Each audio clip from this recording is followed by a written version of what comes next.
बर्तमान आम अच्छु बरगढ़ जिला पद्मपुर उपजिलापाल ऑफिस सामने। आज पद्मपुर उपजिलापाल ऑफिस को काउंसिलर चिन्मय कुमार पंडा यही पद्मपुर रे जो दुर्नीति गुड़ाक होची तारी ऊपर अभियोग नहीं उपजिलापाल को पाखु आसतु सीधासलख जीवा एवं चिन्मय कुमार पंडा ठारू प्रतिक्रिया नवा कौन कहते प्रतिक्रिया एवं कौन आसछन्ती।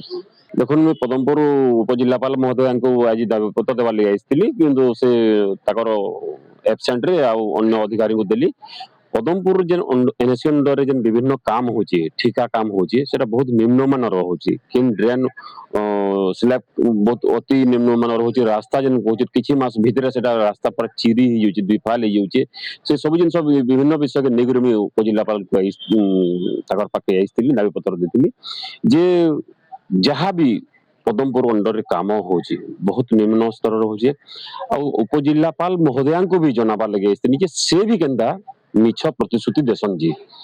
से किछि दिन पूर्व से भी निजे कार्यनिर्वाही अधिकारी इंचार्ज थिले आ ताकर निजे निष्पत्ति नहीं थिबार गुटे भी निष्पत्ति के से कार्यकारी नहीं करी ब्राह्मणी वर्षा मास गत वर्ष जेंटा ब्राह्मणी बंद पाखापाखी वर्षा पाखापाखी ब्राह्मणी बंद टेंडर डाकले जेंटा कि तार पुनरुद्धार हेबार कथा हेई नै पारला केवल ताकर अवहेला लागि तापने गुटे से दिन मोर ऊपर अभियोग करले जे आपण आइस्तिले से ये दुकान गृह उच्छेद करवाले बोली करी मते कहले कि मुझे जेतरे कहले मिछ आपण कहउचंती बोली करी से दिन से निजे फिर के कहले जे बार नो कॉम्प्लेक्स बनावा लागि चाहू छे आ आपण सेटा कहि आइस्तिले एकला आइस्तिले बोली करी से निजे कहले बार मोर योजना अछि बोली करी तो मु इंडिविजुअल केना करी कहले सेटा मोर ऊपर केना व्यक्तिगत आरोप लगाले से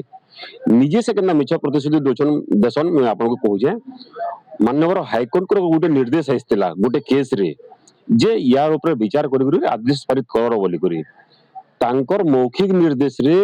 पद्मपुर तहसीलदार गोटे आदेश पारित करले से केस ऊपर हाईकोर्ट को डायरेक्शन जेंडा थिला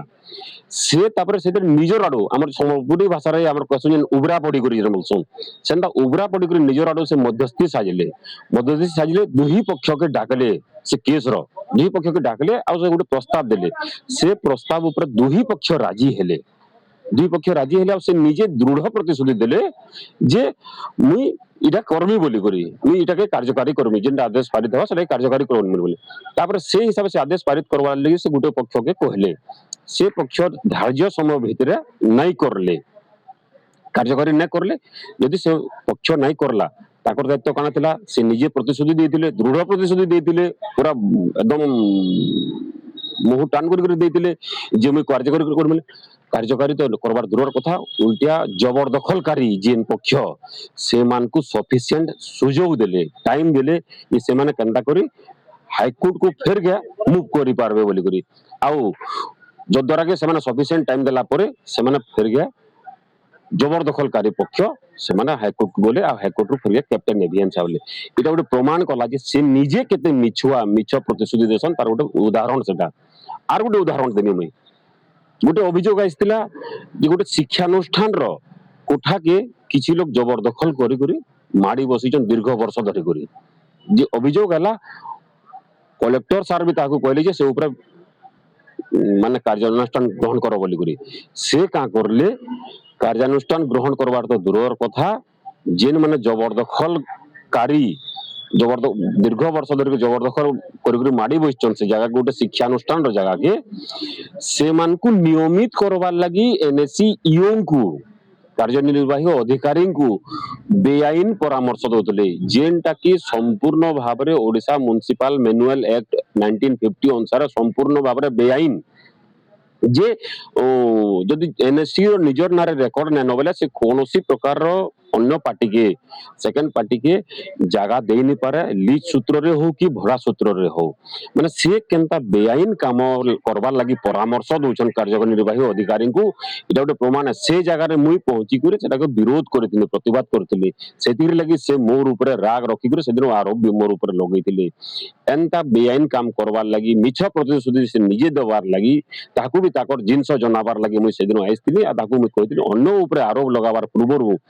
ନିଜେ କେନ୍ କାମ କରୁଛନ୍ ନିଜେ କି ଭୁଲ କି ଭଲ କରୁଛନ୍ ସେଟା ନିଜେ ତର୍ଜମା କରବାର ଆବଶ୍ୟକତା ଅଛି ସେଥିର ଲାଗି ଗୋଟେ ଦାବି ପତ୍ର ଦେଇଥିଲି ଆଉ ତାଙ୍କର ଅନୁପସ୍ଥିତିରେ ମୁଇଁ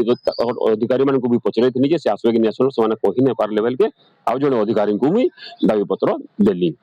ଆପଣ ସିଧାସଳଖ ପ୍ରତିକ୍ରିୟା ଶୁଣୁଥିଲେ ଚିନ୍ମୟ କୁମାର ପଣ୍ଡା ଯିଏ କି କାଉନସିଲର ସେ ନିଜର ପ୍ରତିକ୍ରିୟା ରଖୁଥିଲେ ଯେ ଏ କିଭଳି ଭାବରେ ପଦ୍ମପୁରରେ ଦୁର୍ନୀତି ବଢିବାରେ ଲାଗିଛି ଏବଂ ଉପଜିଲ୍ଲାପାଳଙ୍କର ଯାହା ବି ଅଛି ଯୋଉ ପ୍ରକାର ପ୍ରତିଶ୍ରୁତି ଦେଇଛନ୍ତି ପାଳନ କରୁନାହାନ୍ତି ତାହାରି ଉପରେ ସେ କହୁଥିଲେ ଏବଂ ସେ ଅଭିଯୋଗ ଆଣିଥିଲେ କିନ୍ତୁ ଅଭିଯୋଗ ପତ୍ର ଦେବା ପାଇଁ ଆସିଲା ବେଳେ ଉପଜିଲ୍ଲାପାଳ ଅନୁପସ୍ଥିତ ଥିବାରୁ ଅନ୍ୟ ଜଣେ ଅଧିକାରୀଙ୍କୁ ସେ ଦାୟୀପତ୍ର ଦେଇଥିଲେ ବୋଲି ସେ ନିଜର ପ୍ରତିକ୍ରିୟା ରଖିଥିଲେ। ଦେଖାଯାଉ ଏହି ନ୍ୟୁଜ ପ୍ରସାରଣ ପରେ ଏବଂ ଚିନ୍ମୟ କୁମାର ପଣ୍ଡାଙ୍କ ଅଭିଯୋଗ ପରେ ଏଇ ପଦ୍ମପୁର ପ୍ରଶାସନ ଚେଞ୍ଜ ଶୋଇବ ନା କାର୍ଯ୍ୟକୁ